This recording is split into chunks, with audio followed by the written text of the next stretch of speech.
జిల్లాల ప్రజలు చూపే ప్రేమ ఆదరణ ఎప్పటికీ మర్చిపోలేనిదని నటి జయసుధ అన్నారు. తూర్పుగోదావరి జిల్లాలో పర్యటించిన జయసుధ మాజీ ఎంపీ జీవి హర్షకుమార్ నివాసంలో ఏర్పాటు చేసిన పాస్టర్ల సమావేశంలో పాల్గొన్నారు. క్రైస్తవులంతా జీసస్ సందేశాన్ని తప్పకుండా ఆచరించాలన్నారు. గోదావరి జిల్లాలతో తన అనుబంధాన్ని గుర్తు చేసుకున్న జయసుధ తన సినిమాల్లో ఎక్కువ శాతం అక్కడే షూటింగ్ జరుపుకున్నాయన్నారు. ఇక ప్రస్తుతం తెలుగుతో పాటు మలయాళంలో కూడా నటిస్తున్నట్లు తెలిపారు. తన బయోపిక్ కోసం కథను సిద్ధం చేస్తున్నట్లు వెల్లడించారు.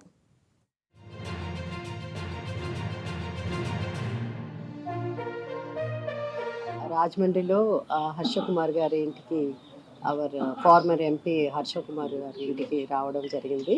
హర్షకుమార్ గారు నాకు చాలా ఏళ్ల నుంచి పరిచయం. నేను ఎమ్మెల్యేగా సికింద్రాబాద్ ఎమ్మెల్యేగా ఉన్నప్పటి నుంచి అంతకు ముందు కూడా అంతగా పొలిటికల్గా పరిచయం కన్నా ఒక ఫ్యామిలీ పరంగా ఆయన నాకు ఎక్కువ పరిచయం. యాక్చువల్గా ఆయన ఇక్కడ ఈరోజు ఉండాల్సింది, నేను రాజమండ్రి క్రిస్మస్ సెలబ్రేషన్స్ కోసం అని వచ్చాను. ఒకటి రామచంద్రపురం, తర్వాత నిన్న చాగల్, ఇలాంటి నిన్న జరిగింది. అలాగే ఆయన్ని కూడా వచ్చి క్రిస్మస్ సందర్భంగా ఆయన్ని విజిట్ చేద్దాం, కలుద్దాం, అందరినీ కలుద్దాం అని వచ్చాను. బట్ మీ అందరికీ తెలుసు, ఫ్లైట్లన్నీ లేకపోవడంతో నేను కూడా బై రోడ్ వచ్చాను. కష్టం అని బై రోడ్ నేను ట్రావెల్ చేసి వచ్చాను. సో చాలా సంతోషం ఇవాళ బ్రేక్ఫాస్ట్కి రావడం. అది నేను ఇక్కడ రావడానికి ముఖ్య కారణం. బట్ ఇప్పుడు నేను ఈ మధ్య తెలుగే కాకుండా ఒక మలయాళం, ఒక తమిళ్, చాలా ఏళ్ల తర్వాత మలయాళం సినిమా, 25 ఏళ్ల తర్వాత మలయాళం సినిమా. అంటే సినిమా ఆర్టిస్టులకి ఎప్పుడు వాళ్ళకి పని ఏదో రకంగా పని ఉంటూనే ఉంటుంది. ఒక భాష కాకపోతే ఇంకో భాష ఇలా ఉంటుంది. అందుకని ఆ సినిమా ఇది జరుగుతుంది. రాజకీయాలంటే నేనే ప్రస్తుతం ఏ పార్టీలో ఎలా అది అప్ అండ్ డౌన్స్ ఉంటుంది.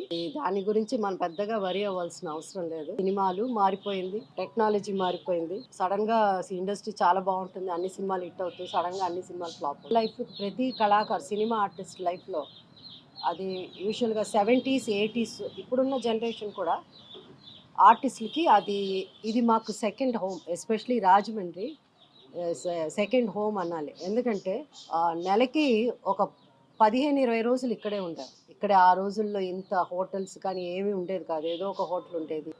ప్రేమకి ఎక్కువ ఇంపార్టెన్స్ ఇచ్చేవారు, ఆప్యాయత అండ్ అన్నిటికంటే ముఖ్యమైన గౌరవం అది ఉండేది.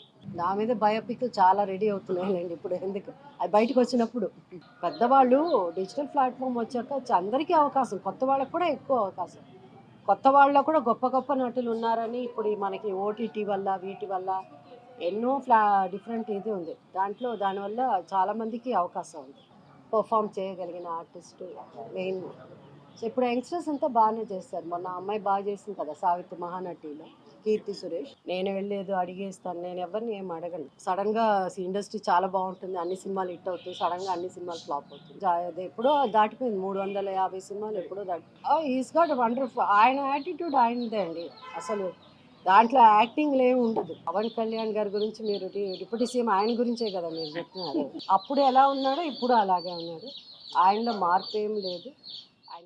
హాయ్ వ్యూయర్స్, ఈ వీడియో మీకు నచ్చినట్లయితే లైక్ కొట్టి షేర్ చేసి వైకే టీవీని సబ్స్క్రైబ్ చేసుకోండి.